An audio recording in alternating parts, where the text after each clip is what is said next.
Olá pessoal, no vídeo de hoje eu vou falar um pouco sobre Machine Learning, o que é, para que serve, como fazer. Lembrando que o foco desse vídeo é a introdução aos conceitos. Então, se você já domina o tema, quer praticar, especializar, minha sugestão é abrir uma conta no Kaggle, se você já não tem, participar lá das competições. Inclusive hoje, 18/2/2019, abri uma do Santander, inclusive com premiação no valor de US$ 65.000. É bem legal. Então, o foco é a introdução aos conceitos. Eu vou colocar todos os termos aqui de uma forma bastante simplificada, ok? Bom, então vamos lá. O que é Machine Learning? É o aprendizado de máquina. É fazer com que as máquinas aprendam com base nas experiências. Então, como é que o ser humano aprende? O que é uma maçã? Imagina que a gente é pequeno, a gente come uma maçã, a gente vê uma maçã, come uma maçã, mas a gente não sabe ainda o que significa, o que é. E de repente a gente entra na escola e a gente vê através das fotos, fotografias, nas cartilhas, nas imagens, a gente aprende o que é uma letra, depois uma palavra e em seguida a gente aprende por imagem o que é uma maçã. Claro que depois os sentidos, a gente sente, cheira, é, sabe o que é maçã, vê, etc. E logo, se alguém pergunta, a gente responde, é uma maçã. E uma máquina, como é que a gente ensina para uma máquina o que é uma maçã? Imagina que eu não coloco o rótulo aqui, que faço em forma de tabela.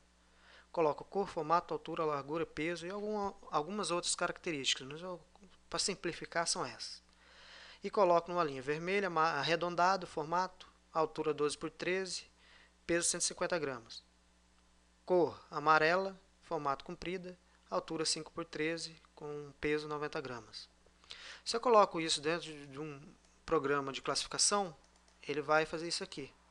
Ele vai separar em A e B distante um do outro. Por que distante? Porque aqui ó, na altura a gente tem uma distância, tá vendo? E aqui no peso também. E aqui no formato também, na cor também. Então ele vai separar aqui dois pontos distantes, A e B. Como eu não coloquei rótulo, ele só vai dizer para mim A e B. Quem vai colocar o rótulo sou eu. Ah, esse aqui é maçã, esse aqui é banana. É assim que eu vou ensinar um computador a identificar o que é um objeto, o que é uma coisa e outra. Isso é uma das formas. Se eu colocar aqui com um rótulo, maçã e banana, ele já traz aí para mim, ó, a maçã está aqui e a banana está aqui. Certo? Bom, existem outras formas também. Inteligência artificial, deep learning, por imagem. Eu fotografo, eu miro em um objeto, estou usando aqui nesse experimento o Bixby Vision, num celular Samsung, eu miro no objeto e ele responde já para mim maçã, já rotula ali. Ele responde maçã. Como o meu celular está em inglês, vai ser em inglês, mas ele respondeu certinho, ok? Coloquei aqui a opção imagem. E já retorna também algumas outras imagens aqui de maçã. Também funciona com o Google Lens, através do Google Assistant. Eu quero saber uma pimenta, eu miro ali na pimenta, e ele me dá algumas opções aqui de pimenta e também uma opção aqui, ó, de reforço, que a gente chama, né? Que é como se fosse uma pergunta, olha, atendeu, era realmente isso que você queria? Sim ou não? E retorna aqui a pimenta. Isso aqui, o que seria? Um leão, um cachorro. Como eu tenho 100, mais, isso aqui é uma imagem de rede social. Certamente ela foi compartilhada milhares e milhares de vezes. Como, como eu tenho essa imagem aqui, certamente rotulada como cachorro, né, é mais fácil para o algoritmo ele entender que isso é um cachorro. Então, nesse caso aqui, eu tirei uma foto dessa imagem, tá? No Google Lens. E aí ele não só retornou que é um cachorro, mas também que é uma fantasia de Halloween. E me deu aqui embaixo as opções de reforço, né? Se atendia ou não ao que eu realmente estava procurando. Outras opções também usando o Bixby Vision. Aqui uma imagem do boneco que ele já relaciona, né, associa com Darth Vader e também com Star Wars. Já retorna aqui outros bonecos. Aqui em relação ao porco, né? Ela associa com porco e também com piggy bank ou um cofrinho, né? Mesmo tirando foto de trás aqui do porco e cofrinho, piggy bank. Por outro lado, eu tirei uma foto de um personagem folclórico aqui da cidade de Florianópolis, que é a Bernunça. Não é necessariamente Florianópolis, da região sul aqui de Santa Catarina, né, ou de Santa Catarina. Só que como a gente não tem a quantidade de imagens suficientes para ele classificar, identificar que é uma Bernunça, um personagem folclórico daqui de Santa Catarina, ele classifica com bolo, por exemplo. Ele associa com bolo e aniversário, porque ele tinha uma imagem parecida aqui, certo? Então, isso mostra a importância de você ter uma quantidade. Né? Volta no exemplo lá, lembra quando você era pequeno, né? A gente era pequeno, precisa ver várias vezes, né, a imagem de uma maçã, de uma laranja, de uma banana, para nós entendermos que aquilo ali realmente significa o que representa aquele objeto, aquela coisa que a gente está olhando, né, que a gente está observando, ok? Bom, e além na identificação de objetos e coisas, para que serve mais? Então eu coloquei algumas coisas relacionadas aqui, ó, que eu vou comentar um pouquinho. Lembrando que se você já tiver um pouquinho mais de noção a respeito do Machine Learning, eu sugiro colocar na velocidade 1,25 ou 1,50, que daí já vai um pouquinho mais rápido. Às vezes eu vou me aprofundar um pouquinho mais, principalmente no caso daquelas pessoas que não têm muita afinidade com o tema, e talvez seja interessante entender principalmente os exemplos, né? Então eu vou colocar aqui, ó, como é que funciona no caso de finanças. No caso de seguros, por exemplo, numa predição do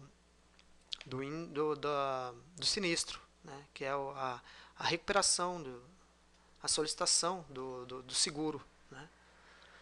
Do PIB, Produto Interno Bruto,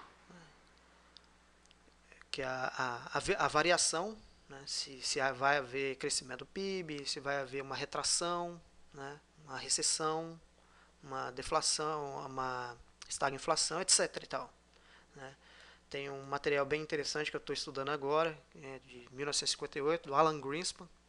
Não era presidente do Fed ainda na época, mas sobre uma predição, uma previsão do, do setor do aço, que na época era motor do crescimento do PIB americano, como se fosse o setor de serviços hoje, né? Que é bem interessante. Foi feito manualmente, mas estou estudando uma forma aí de fazer isso. Como fazer isso hoje? Como é feito, né? Fraude, no caso de uma transação bancária, por exemplo, até em situações de jogos online, videogame, por exemplo, se tem alguém trapaceando. Preço das ações, né, tanto valor nominal quanto indicadores como preço-lucro, por exemplo. Né. Tem algoritmos interessantes e resultados, né, interessantes, principalmente a Bridgewater, por exemplo, que é uma empresa de hedge fund americana que tem resultados bem interessantes usando algoritmo de machine learning. Melhoria da prescrição médica. Imagina que eu tenho um paciente que tem certas características, encontro outros pacientes, né, numa base de dados grande, que tem as mesmas características e medicamentos que tiveram um melhor resultado com aquele e que eu posso estudar alguma forma de ter o mesmo resultado com o meu paciente também, melhorando aí a prescrição médica. Previsão de doenças, diagnóstico, pode ser um exemplo aqui. São exemplos, tá, pessoal? Regressão logística, né, a utilização da regressão logística, onde eu uso algumas variáveis, por exemplo, dieta de gordura, de açúcar, e tento sexo, idade, peso, etc. E tento identificar se qual variável e também, através do logístico, qual a probabilidade de ter uma doença como diabetes, por exemplo, no futuro.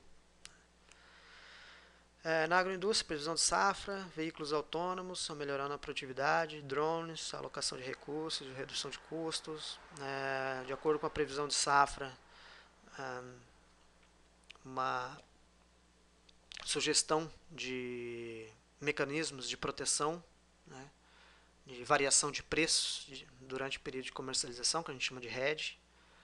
Outro caso, por exemplo, que eu poderia citar, em 2007, se não me engano, 2007, eu fiz uma análise de componentes principais utilizando variáveis como velocidade do evaporador, temperatura, a troca dessas duas variáveis, né?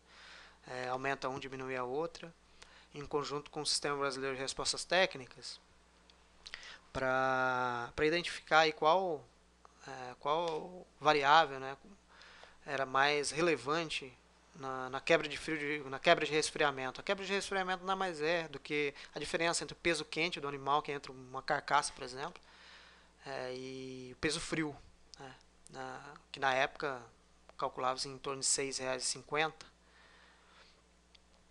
Um abate de 1.200 animais no ano, o valor girava em torno de US$ 150 mil, isso para cada 0,10% de quebra de resfriamento. Então é um valor bastante expressivo. Hoje dá para fazer com muito mais precisão e muito mais velocidade. Precisão não diria, mas a velocidade é muito maior, né? E a captura dos dados, uma série de coisas facilita bastante. É, na indústria, carros autônomos, né, que tem um propósito muito interessante, muito importante na verdade, que hoje o número de mortes nas estradas gira em torno de 2,5 milhões de pessoas que morrem em acidentes de trânsito. Outro propósito é a eficiência, né, que o trânsito hoje é muito ineficiente. Se você já veio para Florianópolis, por exemplo, tem bastante fila, mas em outros locais eu acho que fila é uma coisa mundial, né? Não é só de Florianópolis, mas aqui tem bastante. A precificação, previsão de demanda, automação, os robôs, por exemplo, hoje eles aprendem, eles se adaptam, né, de acordo com o lote do veículo, sem você precisar fazer um setup, né? Em algumas situações você já consegue fazer isso usando machine learning. Drones, no varejo, upsales, cross-sales. Não vou entrar muito no tema aqui. Upsales e cross-sales, eu vou citar um exemplo. Você vai no McDonald's, compra um lanche e ele fala, olha, quer comprar batata e refrigerante? Isso é cross-sales.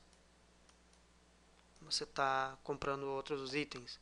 Upsales, olha, você tem essa batata aí, mas se você der mais R$ 1, eu te dou o dobro de batata. Aí o que você faz? Você enxerga que aquele dobro de batata ele vale mais do que aquele R$ 1 complementar que você vai dar. Então aumenta o ticket médio para a empresa e ao mesmo tempo tem valor aquela quantidade de batata e satisfaz uma necessidade sua. Isso é upsales. Então tem são mecanismos aí que podem ser utilizados com machine learning. Churn, que é uma troca, imagina uma troca, mas vamos colocar um exemplo. Uma predição de que um sujeito vai cancelar, por exemplo, temporariamente uma TV por assinatura. Né?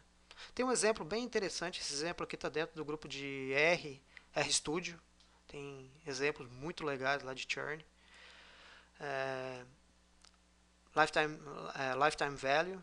Eu não vou entrar muito em detalhe, porque já está ficando enorme o vídeo. Recomendações, descontos, segmentação de cliente, previsão de vendas. No caso de comunicação, assistentes, IoT.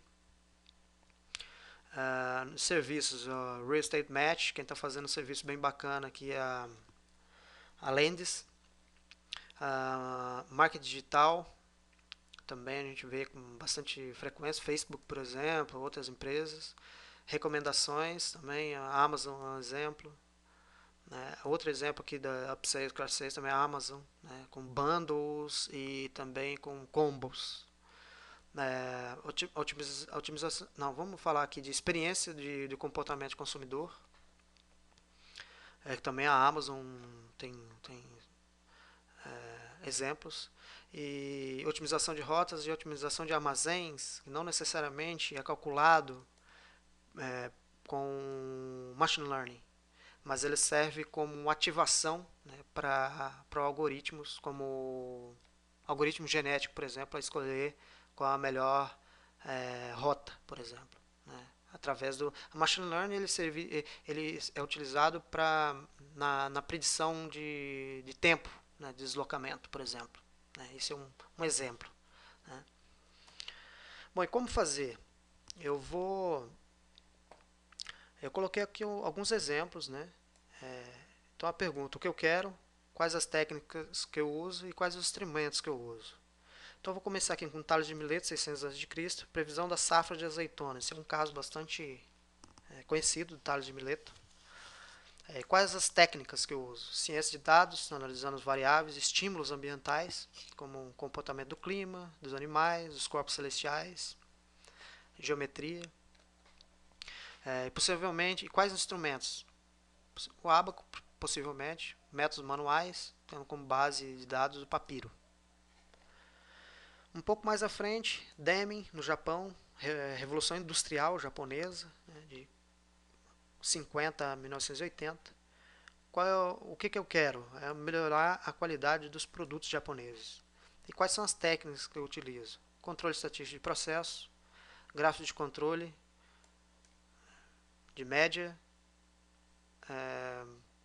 desvio padrão também, gráfico de controle P, NP, CIU, que são gráficos de controle aqui, eu separei por variável, por exemplo, de cima é variável, de baixo é por atributos, P, NP, CIU, técnicas de amostragem, estudos de causas comuns e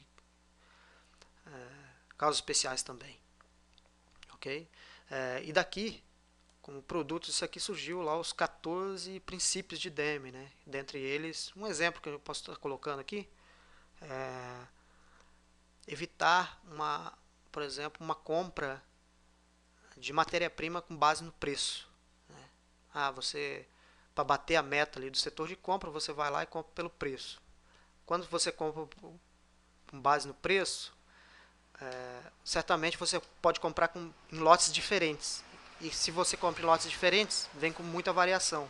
Se tem variação, ela, ela pode estar dentro da especificação, né? Mas ela pode, mesmo assim, ela vai ter uma variação grande, né? Pode ter uma variação grande ou não ter uniformidade.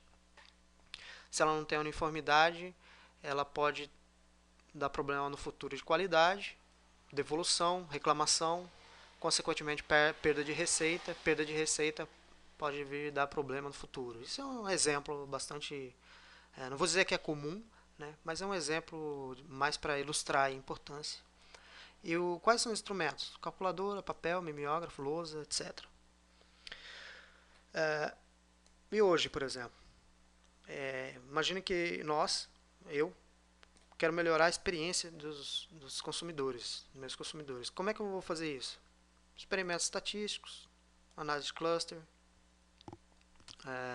grupos de vizinhos mais próximos, né? KNN, Nearest Neighbors, análise de componentes, análise de correspondência múltipla, análise de componentes principais, K-means, regressão logística, Super Vector Machine, que são técnicas estatísticas. E quais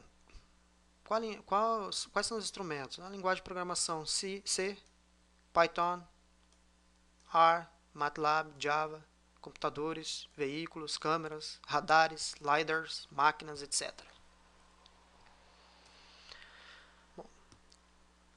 Bom, e existe basicamente 4, né, formas de aprendizado de máquinas: supervisionado, não supervisionado, semi-supervisionado e por reforço.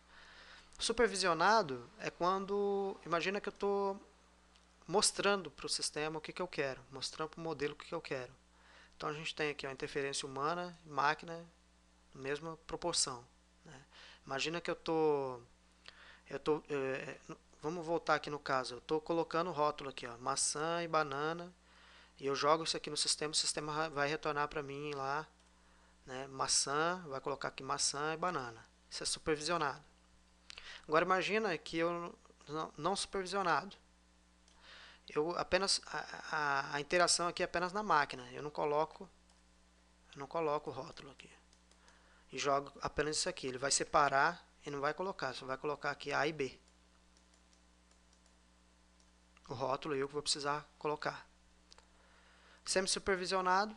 Imagina que eu tenho um conjunto de dados muito grande e de, sei lá, 200 mil registros, E eu não quero rotular tudo, eu rotulo 1000 e deixo o sistema rotular o restante com base naquela amostra que eu tenho ali. Isso é semi-supervisionado. E por reforço, que ele é baseado em recompensa ou castigo. Né? Se ele faz alguma coisa positiva, eu dou uma recompensa. Se ele faz alguma coisa negativa, eu dou um castigo para ele, isso dentro do sistema. Então, a iteração do ser humano ela vem diminuindo. Né? Aqui eu coloquei os modelos, né, que são utilizados nessas situações. Por exemplo, a reta foi lá do outro lado. No caso supervisionado, se é variável contínua, né, vamos colocar aqui numérica, por exemplo, e aqui categórica, que é relacionada a atributos, né, a descrição. Regressão linear, no caso de numérica, regressão polinomial, árvore de decisão, random forest. No caso de categórica, KNN, trees, regressão logística, naive Bayes, support vector machine. E no caso de não supervisionado, se ela é contínua, SDV, PCA, K-means. Categórica, a priori, FP-growth, hidden Markov model, MCA, etc. Ok? Aqui embaixo eu coloquei outra imagem aqui que é interessante, principalmente na hora de você ouvir falar, né? Inteligência artificial, o que é? A habilidade de aprender e raciocinar como humanos, isso para máquina. Então, por exemplo, se eu fosse aqui nessa imagem aqui, a gente está vendo que o sujeito está olhando para o lado, ele vê que vem vindo o carro lá, observou, ele reduz o restante dos dados que ele está vendo ali, ele só foca no carro. Aqui ele está montando as hipóteses, olha, se eu passar eu posso ser atropelado, se eu esperar o carro vai passar, eu posso passar sem problema. E aqui ele espera o carro passar e toma a decisão. O que é inteligência artificial? Seria isso aqui tudo, 1, 2, 3, 4. Compreenderia os 4 aqui, ó. Desde a coleta de dados, a transformação, a montagem do modelo, a decisão. O machine learning compreenderia o quê? Compreenderia esse 1, 2 e 3. Que é algoritmo com habilidade de aprender através da experiência. Eu pego a quantidade de dados, eu faço a redução, né, através do Hadoop, MapReduce, ou até utilizando outras técnicas, e monto as hipóteses ou os modelos, escolho a melhor decisão e jogo o resultado lá para frente. E o Deep Learning é a mesma coisa. Basicamente a mesma coisa, tá? A única diferença é na coleta de dados. Porque isso aqui, por exemplo, é interferência humana. No Machine Learning, por exemplo, a gente tem interferência humana na coleta, no tratamento. No Deep Learning, geralmente é feito através de câmeras, radares, lidars. No carro autônomo, por exemplo, eu vou dar um exemplo bem bacana. Outra coisa é na montagem do modelo, a estrutura. Né? Você tem redes neurais para fazer. E eu acredito que futuramente aí a gente vai ter alguma coisa aí de algoritmo genético também, não sei, mas vamos esperar. E aí solta o resultado para o agente, né? No caso aqui um carro autônomo ou uma pessoa tomar a decisão. Ok? Isso, Deep Learning, com um subconjunto de técnicas que utilizam redes neurais com várias camadas de aprendizado. Né? E para isso precisa de um alto poder de processamento. Né? Tem como fazer isso no R, mas daí usando o Google Cloud tem um pacote para fazer isso. Inclusive você consegue usar o TensorFlow no R, para quem tem já uma experiência um pouquinho mais aí, já estiver assistindo, vale a dica aí, ok? Bom, e como fazer? Eu faço a importação dos dados, né? Faço a limpeza, padronização, normalização, normatização, rotulagem. Pego dados de treinamento, né, algoritmo de treinamento, dados de treinamento, faço e dados de teste, eu separo, faço um split desses dados, pego parte aqui de dados para treinamento, dados para teste. Por que eu faço isso? Né? Imagina que eu estou ensinando a tabuada do 1 ao 9 aqui para um garoto. Do 1 ao 9. E, e aí eu vou perguntar para esse garoto a tabuada de 1 ao 9. Como é que eu vou ter certeza de que ele aprendeu a tabuada e ele não decorou? Para isso existe o teste. Eu posso fazer aqui, ó, um teste com 12 vezes 32, por exemplo, que não está aqui nesse conjunto de dados. Se ele aprendeu, ele vai responder corretamente para mim. Então, para isso serve os dados de teste. Esse é um exemplo, tá, pessoal? Depois vem a validação, né, que pode ser o teste, e os resultados, que pode vir para cá de novo. Como é que eu uso aqui um exemplo? Um exemplo é o carro autônomo, né? Ele tem aqui, lembra que eu falei que no Deep Learning ele faz a coleta toda aqui, ó. Então ele coleta através da câmera, LiDARs, que é o laser, radares, etc. Ele vem aqui e coleta os dados. Que dados? Então aqui a imagem está pequena, mas depois dá para vocês só colocar IOLO, por exemplo. Não, IOLO não. Aqui, ó, eu coloquei algumas referências aqui. Busque por isso aqui, ó. Semi-autônomos no MIT com Les Friedman e autônomos Waymo com Drago Angelov. Que aqui tem, cara, muito legal esse vídeo aqui. Vai estar em inglês, mas, cara, vai muitos exemplos bacanas. Então aqui a gente tem os dados veículos, pedestres aqui, a gente tem veículos aqui, a gente tem mais outro veículo, a gente tem um sinal, né? E uma série de dados. Esses dados, eles sobem para cá, eles são rotulados. O que é rotulado aqui, ó? Carro, carro, carro, carro. Aqui já tem alguns exemplos, né, de vídeo, vocês vão ver que tem até a probabilidade, 98% de probabilidade disso aqui ser um carro, 100%. Serve até de feedback para tratar depois. Bicicleta, um homem em cima da bicicleta, um farol, né, não sei, um farol, né, que a gente chama, e etc. Faz a rotulagem. Vem para cá, escolhe o modelo, no caso aqui redes neurais, faz o aprendizado, teste, como é que ele faz o teste de validação? Uma das formas é a simulação. Ele vem aqui e faz a simulação para saber se ele aprendeu, por exemplo. Vamos supor que o carro não sabia identificar um cara em cima da bicicleta ou a bicicleta em si. Ele vem para cá, faz a coleta de dados, rotulei a bicicleta aqui e coloquei características da bicicleta, vem aqui para o modelo, ele vai fazer a simulação aqui, aprendeu, vem e joga de volta para o carro.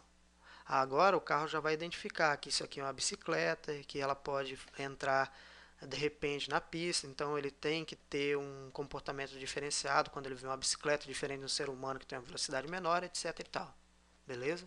Então acho que é isso aqui que eu queria falar sobre Machine Learning. O vídeo já ficou enorme, vou ver se eu consigo tirar alguma coisa. Mas é isso aí, espero ter ajudado. Qualquer coisa deixa uma pergunta aí embaixo que eu vou tento responder na medida do possível, né? Ou algum comentário, né? Se vocês tiverem alguma sugestão ou até alguma coisa, né, que vocês souberem a mais do que eu.